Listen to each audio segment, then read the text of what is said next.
A court hearing is underway this morning for convicted killer Rebecca Grossman. LA County prosecutors want her jailhouse phone privileges revoked because they say she engaged in illegal conduct from behind bars. KTLA's Aaron Myers is live in Van Nuys with the latest. Good morning, Aaron. Good morning, Eric. I was just in the courthouse, and Rebecca Grossman is in court today, as is her husband. There are also quite a few supporters of the Iskander family. And then new today, an attorney is asking to join, attorneys are actually asking to join Grossman's team. They say they have been hired to handle the sentencing, and they would like a continuance on that until June 10th. The sentencing is set for April 10th.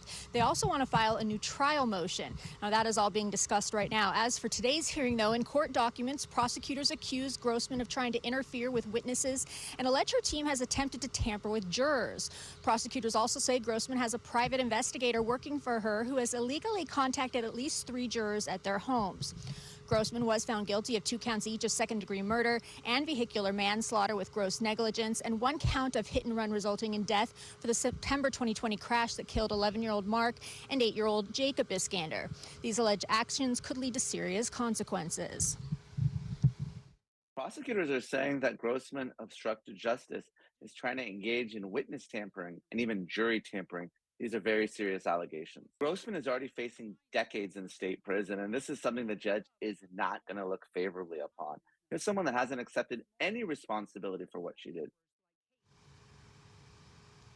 In one recorded call, she spoke with her daughter saying, quote, "If we can get witnesses to come forward and say that they were told to say things, this can help with getting a new trial." Prosecutors also say in a recorded call, she told her daughter, "I was so in shock to have 12 jurors. These were the worst jurors. I knew they were bad jurors. The whole jury selection thing did not work for us at all." Court documents also say Grossman told her daughter to make a deputy's body-worn camera video public, though it had been sealed by the judge. The Iskanders have received a letter from Rebecca Grossman as well. The family does not want contact with her, so attorneys are asking the court to order her to stop.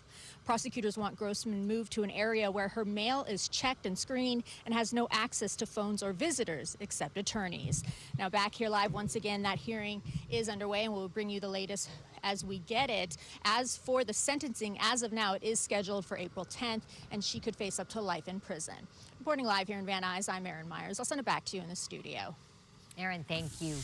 New data this morning says there has not been a crime wave that some were concerned would happen due to LA County's zero bail policy. Top officials at LA County Superior have looked at statistics in the 6 months since the program began, and they say only a few suspects have gone on to commit more crimes. And those most at risk of recommitting serious crimes are staying behind bars. The court system has replaced traditional money bail with no bail for most low-level nonviolent offenders. Still, some court watchers say the new rules were rarely mentioned at hearings, and only a fraction of the cases they observed led to a suspect's release.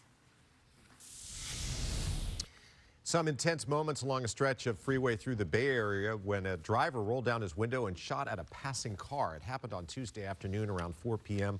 along Interstate 880 through Hayward. That's about halfway between Oakland and San Francisco.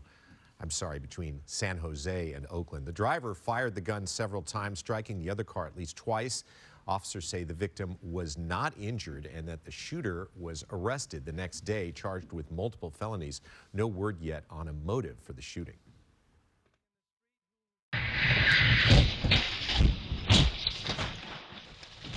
Security cameras at a Michigan gas station capturing a wild crash involving a Porsche that went airborne and tumbled at least 16 times before finally coming to arrest. Ann Arbor police say the 19-year-old female driver behind the wheel of the electric Porsche lost control, suffering only minor injuries. 2 passengers were also injured. Both speed and alcohol are believed to be factors in the crash. Tony, we try to give you the gentlest stories to lead into our conversation. Thank you for that. Yeah. Easing me in. Our next guest has appeared in of the filmography, Deadwood, the movie, so many things. Do you have a favorite? Yeah, there's a few films I have. I guess I had a little cameo in Gladiator. That was nice. Yeah. It was a very small role. I died in that film. Everybody died in that film. That's right. But yeah, and I did a film many years ago called Red Road, which went to the Cannes Film Festival and won a a jury prize, but yeah. Tony Curran, here we're going to talk about this getting a lot of attention, Mary and George. But you've been announced that you're going to star in a prequel to Outlander, Blood of My Blood. Yes. Tell us about that. Yeah, no, it's obviously they just started shooting this week on the 8th season of Outlander, but this goes back. The original show was 1745. This goes back to 1714, and I play a character called Lord Lovett, Simon Fraser. And he's a bit of a Machiavellian character, and it sort of goes back to the sort of Jamie and Claire. It's basically their parents and how they came to be, and it's the Jacobites again, the red coats, and the sort of whole tumultuous historical time. And it also goes back to 1914 as well, in the First World War. So we've got some time travel again, Sam. There's nothing wrong with that.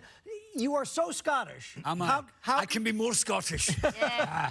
How can you reside in Los Angeles and be this Scottish? Well, well, my friend Beth Veriak, my good old pal, who kind of brought me here and gave me my first email 22 years ago, she was like, I would say, okay, give me your American accent, and I would do it, and she would go, was that it? And I'd be like, yeah, that was my American accent. So it took a little time to sort of get in the zone, but you know, I've been here 22 years now, and I guess I like it.